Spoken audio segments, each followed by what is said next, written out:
సహకార సంఘం ఎన్నికల్లో అధికార కాంగ్రెస్ పార్టీ ఓడిపోతుందని అక్కసుతోనే మంచిర్యాల మమత సహకార సంఘం ఎన్నికలను రద్దు చేశారని బీఆర్ఎస్ పార్టీకి చెందిన నాయకులు ఆరోపించారు. మంచిర్యాల జిల్లా కేంద్రంలోని సహకార సంఘం కార్యాలయంలో గత 19వ తేదీన సహకార సంఘం ఎన్నికల నోటిఫికేషన్ విడుదల అయ్యిందని వారు తెలిపారు. 173 మంది సభ్యులు ఉన్న సహకార సంఘంకు ఎన్నికలు రద్దు చేయడం వెనుక అధికార పార్టీ నేతల హస్తం ఉందని వారు ఆరోపించారు. 24, 25, 26 తేదీలలో నామినేషన్ల పర్వం కొనసాగుతుండటంతో తమ పార్టీకి చెందిన నేతలు సహకార సంఘం ఎన్నికల్లో పోటీ చేయడానికి నామినేషన్ పత్రాలు అందించామని తెలిపారు. 19వ తారీఖు రోజున మమత సహకార ఎన్నికలకు నోటిఫికేషన్ రావడం జరిగింది. 24, 25, 26 రోజు మరి నామినేషన్ ఉంటాయని మాకు అందరికీ సర్కులర్ జారీ చేయడం జరిగింది.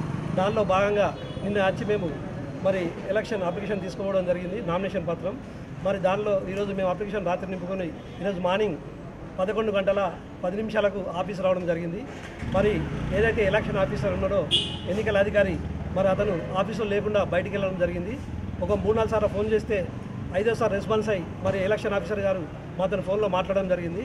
సార్ మీరు ఎక్కడ ఉన్నారంటే నాకు కలెక్టర్ ఆఫీస్ నుంచి ఫోన్ వచ్చింది, మరి ఎలక్షన్ ఆర్డర్ కాపీ రద్దు, ఎలక్షన్ రద్దు అయింది, ఆర్డర్ కాపీ వచ్చింది, నేను ఆర్డర్ కాపీ తీసుకోవడానికి కలెక్టర్ ఆఫీస్ వచ్చిన, అది మీకు ఆఫీస్ వచ్చి నేను అక్కడ నోటీస్ బోర్డు అంటిస్తా, మీరు చూసుకోండి, ఎలక్షన్ రద్దు అయిందని చెప్పడం జరిగింది. మరి ఇది దారుణం. కాంగ్రెస్ ప్రభుత్వం వచ్చినాక మరి ఇక్కడ ఎమ్మెల్యే ప్రేమసారావు అయినాక వాళ్ళకి గెలిచే సత్తా లేదు. 2400 మంది పైచీలకు మెంబర్షిప్ ఉన్నది మమతా సూపర్ బజార్లో. దానికి ఎలక్షన్ కమిషన్ మాకు ఆర్డర్ కాపీ నేను